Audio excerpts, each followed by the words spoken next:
Hello, Coleman229 here with another Topic of the Week video. This week I'll be discussing Teen Titans, the cartoon show from the early 2000s.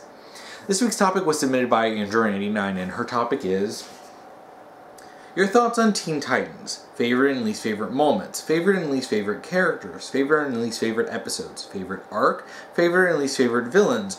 What are your reasons behind why you feel this way on each thing, and why is it still so beloved that Go completely misses the point on?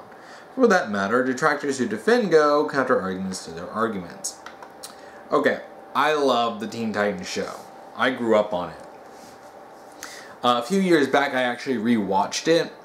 I mean, this is like maybe 4 or so years at this.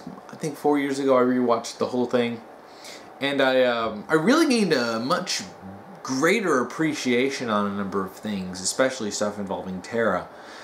You know, stuff that I just didn't get as a kid. And, you know, being able to appreciate the writing of the story now is honestly really great that I can actually understand why I enjoyed it so much as a kid. But let me start getting into the topic, since this is probably going to take a little while.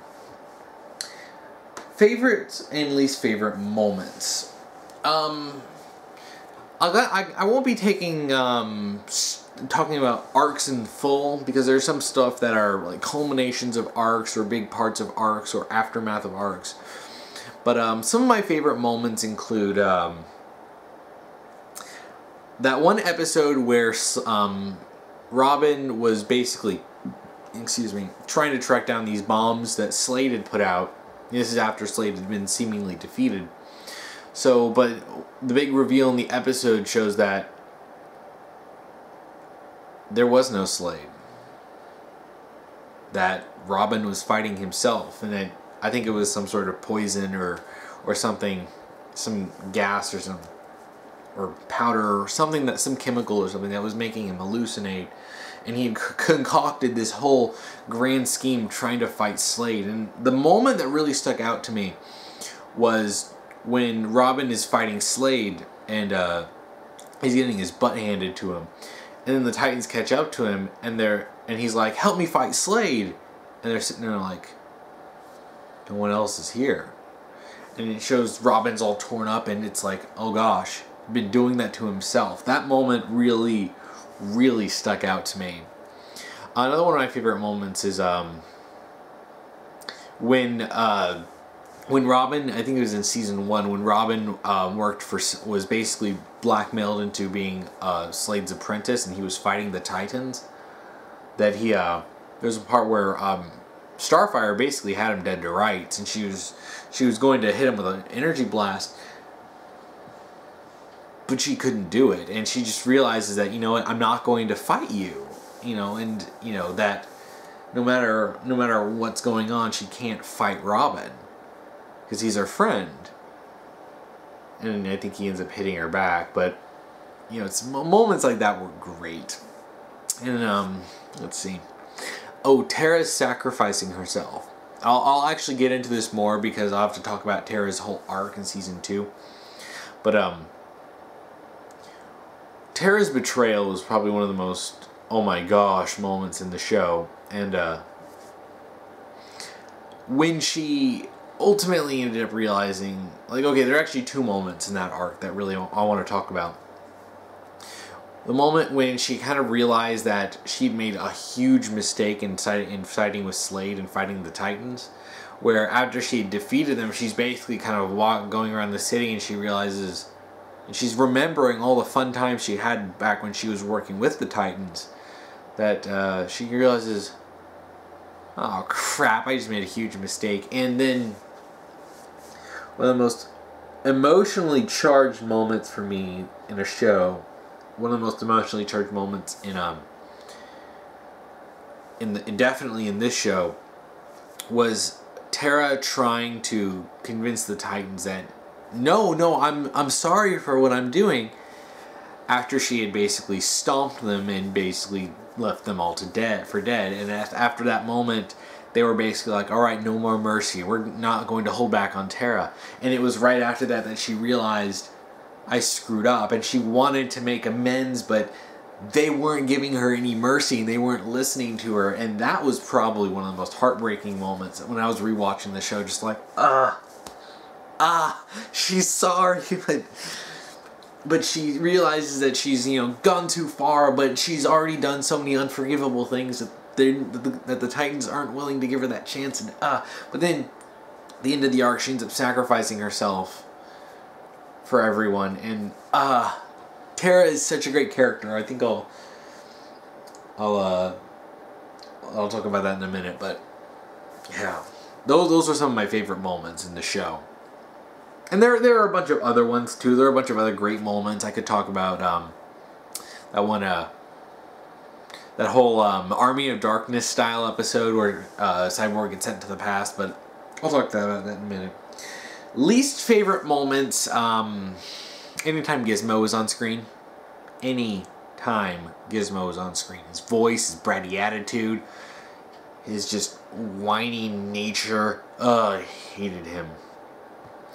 I can't think of a whole lot of episodes that, a whole lot of moments, though, that I really didn't like. I mean, I'd probably have to go back and rewatch the show. I mean, I remember the show. I'd probably have to go back and rewatch it to see every episode to see basically what moments that I didn't particularly care for. I mean, there are certain things that I didn't care for, but I wouldn't say they were moments, more of just things in the show, such as Kid Flash's, relationship with Jinx. Stuff like that always seemed a little weird because you look in the comics and you see Wally with Linda, and it's just like I like them, and it's hard for me to get attached to this romance. It's the same thing with Robin and Starfire. It's like, yeah, I see a dick with Barbara in the comics, and I like that, and then I just can't really get behind this as much. Yeah, I know they dated in the comics too, but I just never really felt as much pull for that romance. So it never really... And those moments never really did much for me. But, if there's one moment that I really have to say that I didn't really care for, and it's less of what they did and more of how they did it, was the final episode. I think it's called Things Change. But, it's when, Robin... Or not Robin, but Beast Boy finds Tara, or it's a girl who looks exactly like Tara. And he's like, what happened? Last we saw you turned to stone. He's like, what happened? And she's like, I don't know what you're talking about.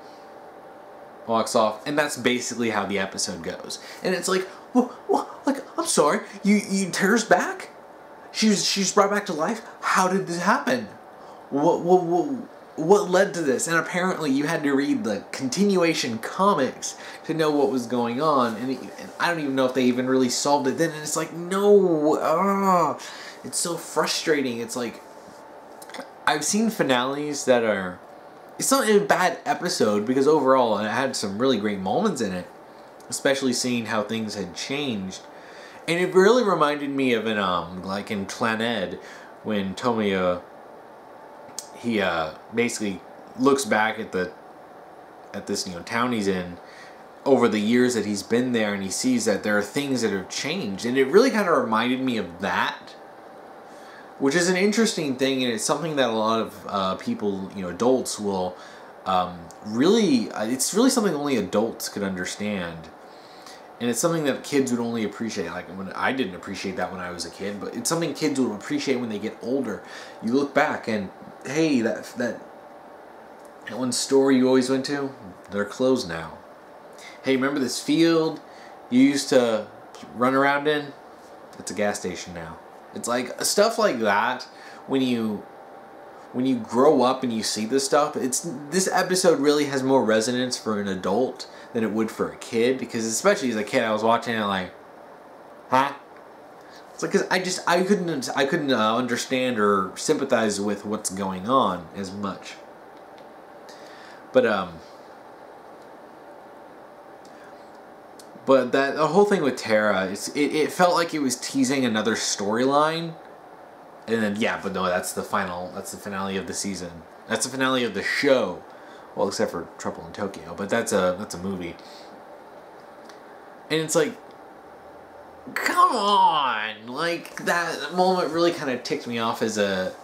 It annoyed me as a kid, but it ticked me off as an adult rewatching it. Like, no, you're teasing this fascinating and extremely intriguing concept for the new story. And yeah, by the way, that's the last episode. Bye. Like, honestly, the ramifications of Tara coming back. I love Tara. Tara's one of my favorite characters. Which I'll talk about that in a minute. But that moment was just, it was frustrating. Favorite and least favorite characters. Tara is my favorite character, hands down. I'm not going to lie, I like her more than all the Titans combined. I love her arc. She is gray morality done right. You see, she's a morally complex and, you know, very complicated character. And you don't really see this as much. Usually, no matter how gray things are, there's always a good guy and bad guy going on in there. Even in something like Avatar: The Last Airbender, you had Azula, who's a very complex character in her own right, especially once you start digging into all the severe insecurities she had regarding how her mother viewed her. And that, you know, she had this, and, you know, how her feelings towards her father, where she was always just earning his approval. But even then, she was still a bad guy. Regardless, all the way up through the finale, she was a bad guy. Tara, however, never really crosses into being a villain, because she was always manipulated.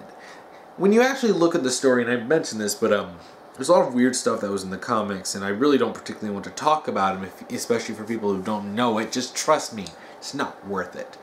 The show version is far superior to her comic counterpart. Vastly more sympathetic. And they did a lot of good stuff making her more sympathetic in the show than they did in the comics. Because I think she was just meant to be a villain in the comics. But in the show, you know, she first comes in as an upstart hero with, you know, earth controlling powers. She doesn't particularly have much control over it, though. And ultimately her insecurities and lack of the fact that she's scared of basically belonging someplace, because she's never really belonged anywhere, and finding the Titans, this mismatch, you know, ragtag group of heroes who came together to form a family, it's kind of scary for her. She ended up running.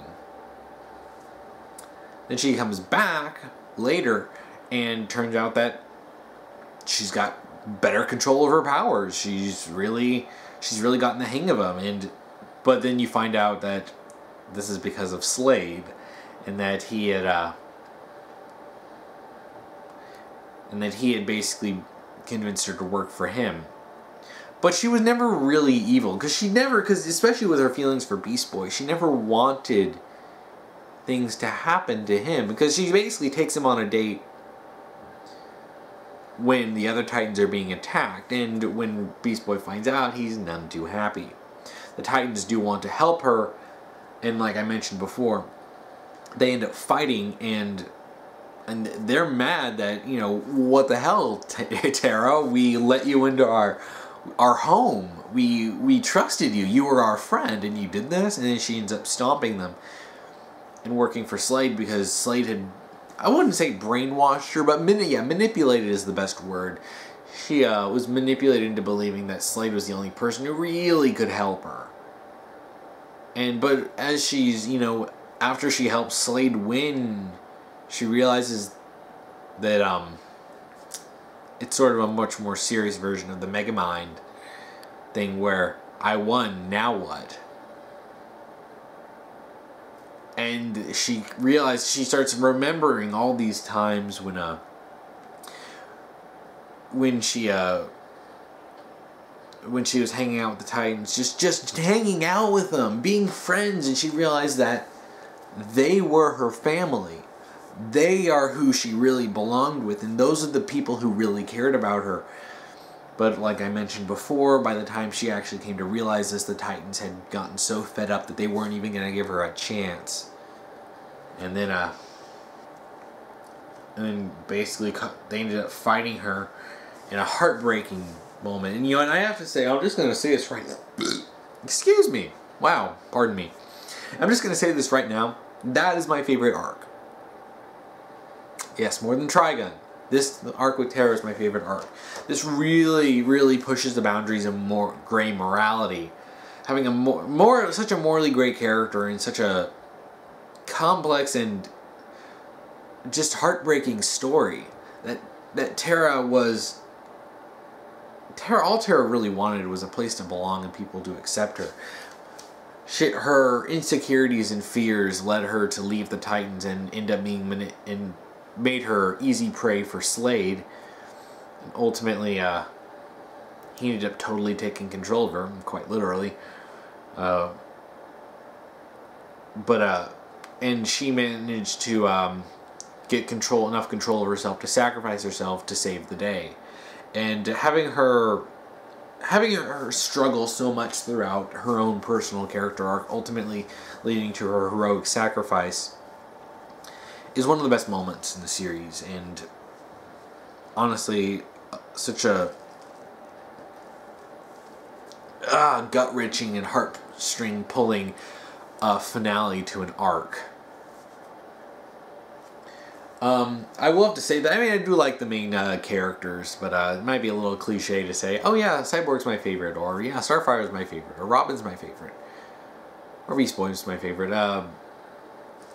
I did like Slade as a villain. I really like Slade, and yeah, you know, I'll just combine this with villains too. But really liked Slade. Slade was a fantastic villain. I am a sucker for chessmaster villains. Sucker for the manipulative, the yes, you know, I could lose, but I actually already had a backup plan that meant I won half an hour ago, or those kinds of villains. It's one of the reasons why I've always liked Albert Wesker in the Resident Evil games, until they ruined him in Resident Evil 5. That's neither here nor there. Slade always really appealed to me as a villain. Just loved Slade. And the fact that he was voiced by Ron Perlman was even better. This is actually the version of Slade or Deathstroke the Terminator or Slade Wilson that, is it Slade Wilson? Yeah. But yeah, Deathstroke. This is the version that I grew up with. So kind of getting into, kind of looking into the comics and seeing that Deathstroke was a mercenary, not this big masterminding villain. It's like, oh, well, that's interesting. But yeah, I like both versions of the character. He works very well as a significant villain in this show. I did like a lot of the, you know, Titans East characters. Of course, having Kid Flash, Wally West in the show is great. Wasn't really as big on Aqualad, but I'll actually have to say that some of my favorite side characters were actually villains. Angel and Kid Wicked. Those I love those two characters, even though they were extremely minor characters. And I don't even know if they ever got speaking roles. They were very minor villains who only showed up a couple of times, but the implied, you know, that they had a relationship, and like when the hive base was crashing and then she goes up and she holds on to him as he teleports them out of there. And just them showing up when I think they fight Kid Flash. I loved them. They were great. I always joke that they were my Teen Titans OTP. Just these minor characters who at best had maybe a couple lines combined throughout the show. But yeah, I enjoyed their characters for the bits that they were in. I do think that oh yeah, I can't forget Sarah Sim, the character from the Army of Darkness episode, where which was basically sort of a love interest to Cyborg, and I found out she was apparently named after one of Cyborg's love interests in the comics. I think her name was Sarah Sims.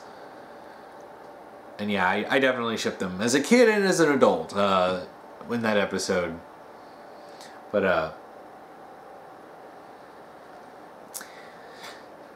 I mean, there are a lot of characters in the show, and I don't remember every single one. Even going through I went through every single episode before this, not watching it, but reading up through all of them to kind of catch myself up. And it's, you know, just there's no way I can recall every single episode, but But yeah, those are a lot of my favorite characters. In terms of least favorite characters, Gizmo. Least favorite villain, Gizmo. Okay, I might take that back a little bit.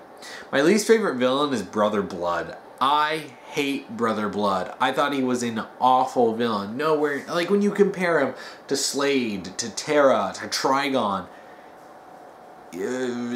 Brother Blood is just like, hey, he's there. He becomes obsessed with cybernetics, and his storyline wasn't all that interesting, and I never particularly cared about him. Yeah, the whole thing, was it season 4? May have been season 4, but I think season 5 was the whole Brotherhood of Evil stuff. Honestly, a lot of it's jumbled up together when you look at everything at once, but I just never found Brother Blood interesting. I never thought he was an intriguing villain. I never thought his plans were all that special. I never thought he did much that was interesting, especially compared to other villains who do far more interesting stuff and are far more interesting characters. You have Slade and his machinations, Trigon and the sheer terror, the sheer terror of Trigon with his grand demonic powers. And you have Terra and her heart-wrenching emotional story and her conflict with the Titans. Then you have the Brotherhood of Evil. It's basically like every single villain coming together. And then you got Brother Blood. It's like, you could have done better with this. I just never liked Brother Blood. I almost forgot one of my other favorite villains is Red X. I like the whole Red X storyline, and that's another episode that I really it's an episode that I loved when you were introduced to Red X and you find out that Red X is actually Robin. And then you have Red X come back, but it's someone who had taken the Red X suit and is now basically acting on his own. That was an interesting episode. It's definitely one of my favorite episodes. We're seeing him, Robin having to fight this guy who's using all this crazy stuff that he had used. And I always kind of like it when you see this kind of stuff turned against the heroes. Because, they have this stuff that makes them overpowered at times. But then, what if someone used that against them? Of course, when it's handled well. And it was handled well with Red X. Now, a little side note about that episode is that in some of the shorts, I know there's this one short in particular. There's a little Teen Titans short. I don't remember what they were called, but they were all about there was this one all about Red X, and Beast Boy was trying to figure out who he was, and his main theory was that he's Jason Todd.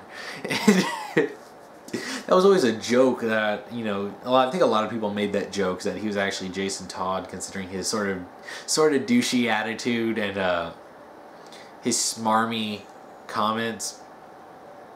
But I remember Beast Boy was just screaming. I remember he had tricked them, and then Beast Boy's just like, "I still think you're Jason Todd." But that was funny. It's something you really wouldn't understand unless you know the comics or know about Jason's character in the comics. But that Red X was a great villain. And I always like how he was never strictly just evil. He's just sort of a selfish bastard who's totally concerned with getting what he wants. And he'll help out the villains or the good guys occasionally if it works for him. He'll help out villains if it helps him, as long as he's the one who gets the better end of the deal. And yeah, he'll just probably end up screwing everyone over anyway and running off with the prize. But yeah, I liked him. I kind of wish that there was more on his character though, but that's a minor thing. Now, favorite and least favorite episodes. There are a lot of good episodes, and I can't pick every single episode that I love because I'd be here all day. One of my favorite, I do have to bring up Red X, the one, when the Army of Darkness episode. I don't remember what it was called, but I just remember it's the one where Cyborg goes thousands of years into the past and meets Sarah Sims, and he helps them fight off a monster threat. And honestly, it was only after that I watched that episode that I actually watched Army of Darkness. And I was like, oh, I see where they got the idea. There was that one episode where Robin had a special briefcase and they were all racing for it. It was like a wacky races type of thing. That was a great episode. Then, oh, the one episode where Cyborg was trying to become stronger, but he couldn't because he had robot parts. And you can't just work those out like you can with a regular body. And he goes up against Atlas? I want to call him Atlas. Yeah, Atlas, the robot guy. And he pushes himself beyond the limit, proving that, yeah, he's not just a robot. He's a person. And screw robotics, I'm stronger than that. Yeah. And then there was the episode Go when you introduce all of how the Titans met. That was a great episode. It's kind of sad that it came out I think it was right before the finale of the show. I might actually recommend watching that. I don't know if I think I might recommend watching that first before the show so you have some context. But regardless, it was a good episode. The Apprentice Part 1 and 2, basically a lot of the finales. Those are great episodes. Unless Brother Blood is involved. But,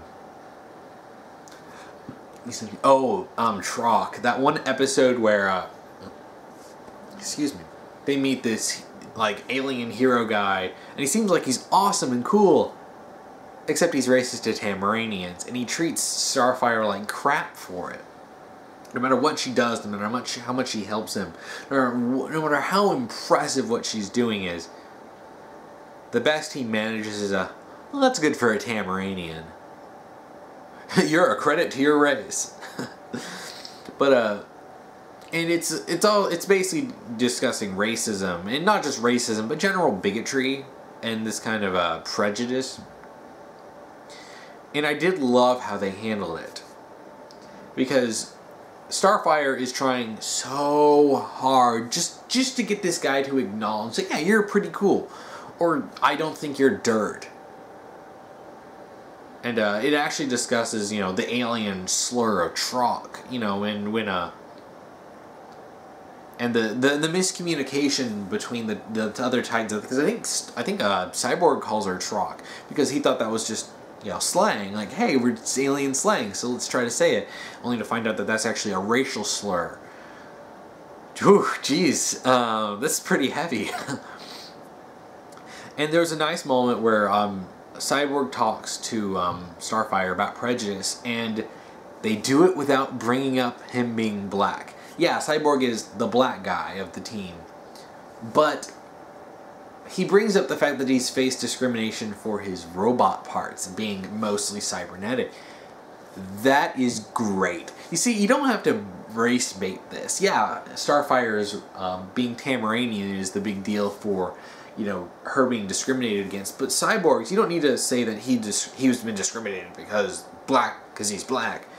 It's because he's robotic. This is also much, much more important for his own character, because we see throughout the show that one of his biggest struggles is being mostly robotic. That episode with Atlas I talked about, where he's struggling to base that he can't just work out and become stronger like he used to be before, he ended up becoming mostly robotic.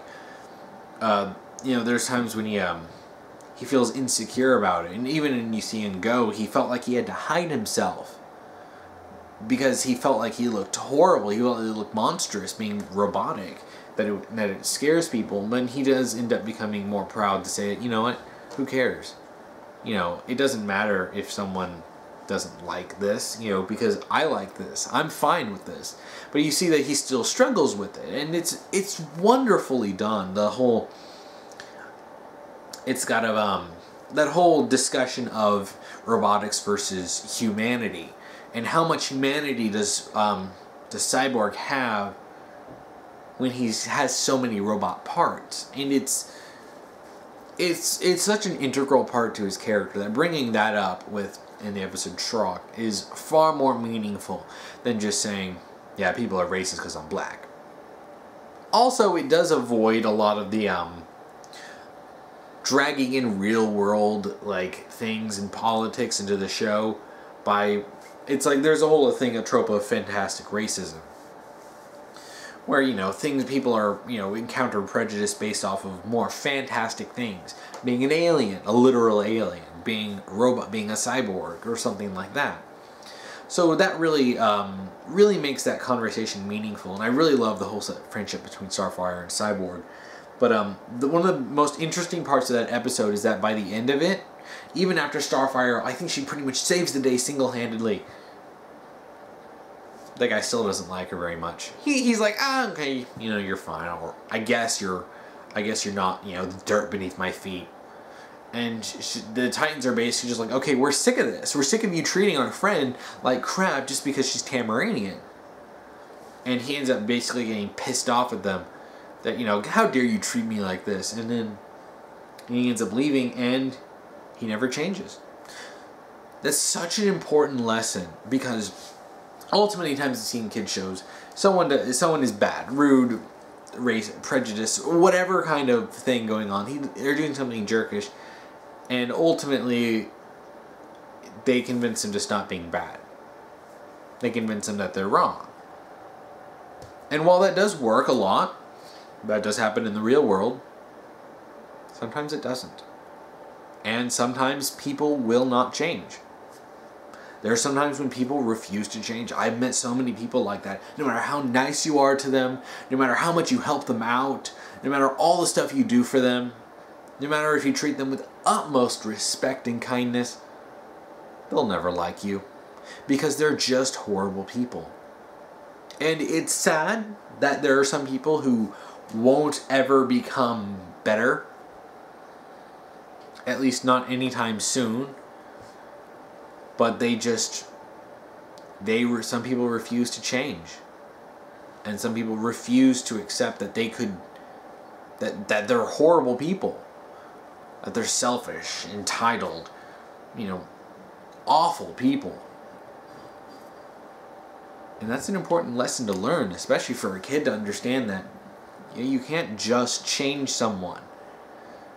You know, it's nice to be able to convince someone that, yeah, you know, you're showing a bigotry and that's wrong. But sometimes you just can't. And that was when rewatching the show as an adult, that struck me like, wow, what a very mature way to deal with that. That, yeah, you know what? Sometimes you just can't change someone. Sometimes you can't fix someone's prejudice. Some people are always going to be hateful individuals. And, you know, you can't change that. That episode was, to be honest, great. And you know, there's so many other great episodes in it, but I'd be here all day if I was talking about all the great episodes in this. In terms of least favorite episodes,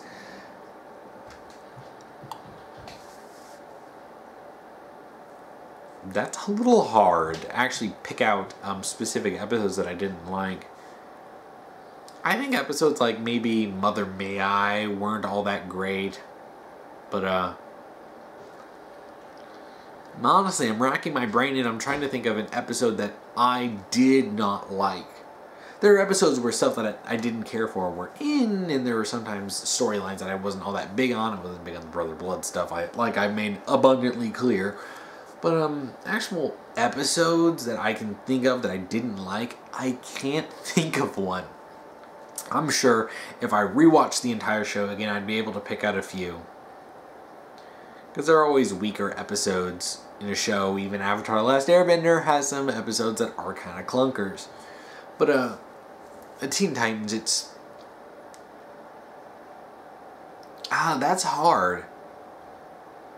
Because usually there's something enjoyable going on, and nothing in the show happens that I found really bad. But yeah, I think I'm gonna have to take a pass on that one because I can't think of any episode that I didn't like or hated, which is a good sign of the show. I'm sure there's some that exist, but the fact that I don't remember them and I have all these other fond memories of the show, that's a good sign. This was a good show. Favorite arc? Favorite arc, Terra's arc. Season 2. Love that. But also Trigon. Trigon was great too. The whole adapting the Terror of Trigon was great, and seeing all that stuff involving Raven and, you know, her father and all that demonic crap that goes on. That was great. I did enjoy that. And Slade coming back too, and eventually helping the Titans because he got screwed over by Trigon. Yeah, that was great. But I mean, in terms of what I loved the most, it was Terra's arc. That's the one thing when I rewatched the show that stuck with me. That was season 2 out of 5 seasons, and that's the one that really stuck with me. And for good reason. It's a fantastic arc, and it really kind of tears down that boundary of what is a villain. That some people, I mean, that question is usually easy to answer, but with this, with Terra, it's hard to really say because of the morally gray stuff that goes on in that arc. But yeah, that's really about it. From what I can really remember. I mean, I think I enjoyed some parts of the whole season 5 arc where, you know, the Brotherhood of Evil and all that stuff. But mostly, yeah, it was Terra's arc. That was my favorite arc. The whole thing where Terra betrays them, and she ends up, you know, performing a heroic sacrifice to save everyone. I already talked about villains. Reasons behind why you feel... Yeah, okay, I basically talked about it. Why is it so beloved that Go? Yes, Teen Titans Go is dumb. It's bad for so many reasons. I remember when it was first announced and they were talking about that, oh yeah, you know, this is basically going to be the original show, but without all the serious story stuff. This is just going to be the funny, comedic, day-to-day activities in between that stuff. I'm like, okay, I would have preferred if we got a season 6, but okay, I'm fine with that. I'm game for a lighthearted Teen Titans show. Then we saw it. Different art style. Bad humor. Complete out-of-character portrayals. And it's so different, it might as well not even be called Teen Titans. Or if it is, why even include the characters from the show? Because they very specifically modeled this to capitalize on the original show. They reused the same designs for the characters. They pull a lot of, you know, visual stuff. The art style is different, but visuals there's some similarity in the visuals. They brought back the voice actors. And then they screwed everything up. They ruined the characters and make them all out of character. Like, Starfire is not the brightest. And it's like, ah ha ha ha ha, she's this crazy ditzy girl. Starfire was weird and quirky in the original, but she also had some moments where she showed that she was insanely smart. I think there was one time that she had to pull something where there was like a multiple, like, factorial, you know, equation, and she pops the answer out without a second thought. Cyborg is food. Robin is reduced to just being basically a bad Batman stereotype, where it's like, oh yeah, he's a super paranoid control freak who takes everything 9,000 times more seriously than it should be. And it's like, no, you missed. It's like, if you're gonna make this comedic, at least keep some of the nuances of the characters, and not to mention the mean-spiritedness of the show, especially towards people who criticized it. Like, there was an episode that this seemed like it was good at first, because it showed the Go versions of the characters watching the original show, because Control Freak was basically showing them that, you know, this is what Teen Titans used to be, and you guys are lame. And I'm like, oh, getting self-aware, are we? This is interesting. Alright, like, I'm Control Freak? Like, showing them that they suck? Oh, wow. And then they watch the show, and they basically show portrays them as having watched the entirety of the original show, all 5 seasons. And then they're like, that's how it ends? No, it can't end here. This show is so great. And I'm thinking, like, yeah, okay, you're getting it now. People love the original show. Then I watched the episode. And it turns out that that episode had them basically go, well, it doesn't matter what people think. We're great the way we are. You know, who cares if that other show is great? Because we're great too. I'm like, ugh.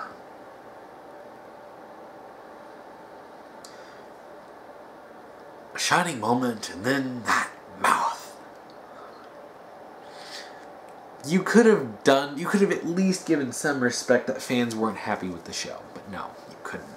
And it was trying to do something that Batman the Brave and the Bold did a million times better. Because Batman the Brave and the Bold is very much Silver Age Batman, a lot of goofiness. The fact that the phrase, Batman does not eat nachos, is said in the show with 100% in total seriousness, that tells you everything you need to know about what kind of goofy show it is. But some people weren't as big on it because it wasn't Batman the Animated Series, it wasn't Justice League Batman, it wasn't the Batman. But ultimately, you know, they had an episode where you basically get... It shows that all these people who were displeased, I think they were part of the whatever bat imp guy who's a fanboy of Batman. But I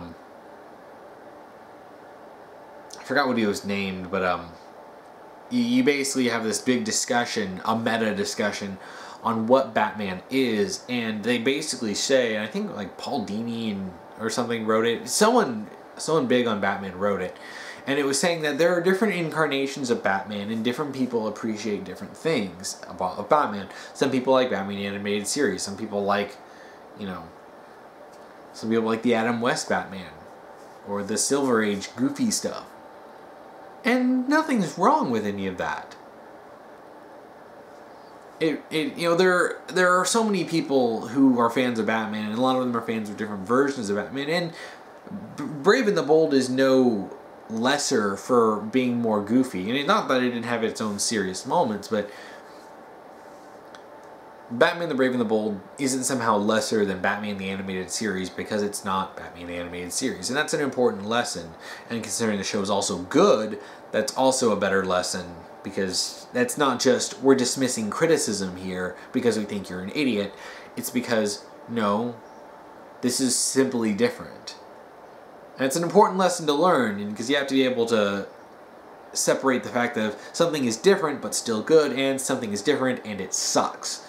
That's Teen Titans Go, and then you have Batman the Brave and the Bold. And that really kind of shows you just how low the creators or people who are behind the show think of the fans. And it's like, really? These are the people who you're trying to appeal to, but all you do is appeal to a bunch of kids. And that's new kids who you have a built-in fan base and you don't even care. It's just, ugh. The show is awful, and people want to say, but it's just different. Yeah, it's different, and it sucks. It didn't get better. Stuff like that doesn't get better. It's like saying Steven Universe got better. It just doesn't happen. The show is bad. It's made by people who don't care. It's lazy, and it's just the show has no respect for the original. And that right there is one of the biggest problems. No respect for the original. No respect for what people liked about the original or what the original did and accomplished. You can't argue against that, because objectively the show is not good, and it's a complete betrayal of all the good things that the original show did. A lot of people would have been fine with a more comedic version of the show that was just basically a sitcom. There's a lot of funny stuff in the original show. If it was all at that level of comedy that really showed off the friendship between the Titans, people wouldn't have complained. Sure, there would have been some people who would have complained because they wanted a season 6, a proper season 6 with a story. But it wouldn't have been as nearly as many people. But Teen Titans Go, it just sucks. Well, I think that's about it for this week's topic. If you want to submit a topic, just make sure you're following the rules I'll be posting down below on both Tumblr and YouTube. If you're on YouTube, you can simply comment below on what you want me to talk about, or if you're on Tumblr, then you can send me an ask and do topic : and then whatever you want me to talk about. If you want to watch last week's topic video, you can check that out here. If you want to watch next week's topic video, you can check that out here when I get that done. And thank you for watching.